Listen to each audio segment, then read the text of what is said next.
Hi everyone. তো ঘুম থেকে উঠে খেয়েছিলাম এই ভিজিয়ে রাখা chia seed, flax seed, sunflower seeds আর পাম্পকিন সিডস। তো আমার তো এসব খেতে ঠিক ভালো লাগে না, দেখতেই জানি কেমন কেমন লাগে। তাও খেয়েছিলাম, অল্প খেয়েছিলাম কোনো রকমভাবে, তারপরে বাকিটা তো মাকেই দিয়ে দিই। তারপর খেয়েছিলাম দুটো নাড়ু আর একটা লাড্ডু।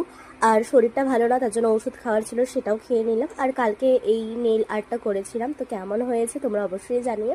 আর আমার বাড়ির পাশে ট্রেনে পড়েছিল এই শালিক পাখির বাচ্চাটা, তো দিদা তুলে নিয়ে এসেছিল, ওটাই দেখছিলাম দাঁড়িয়ে দাঁড়িয়ে। তারপর আমরা সবাই এক পাশে রেখে দিয়েছিলাম, দূরে দাঁড়িয়েছিলাম, দেখছিলাম যে ওর মা এসে তুলে নিয়ে যায় কি যায় না।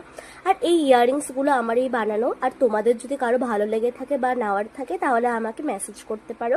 আরও অনেক রকম আছে, দেখতে পারো। আর আজ লাঞ্চে ছিল ইলিশ মাছ, আরও কিছু আইটেমস ছিল, সেগুলো তো খাইনি, শুধু ইলিশ মাছ দিয়ে খেয়েছিলাম। আর বিকেলে এসেছিল সোনাই।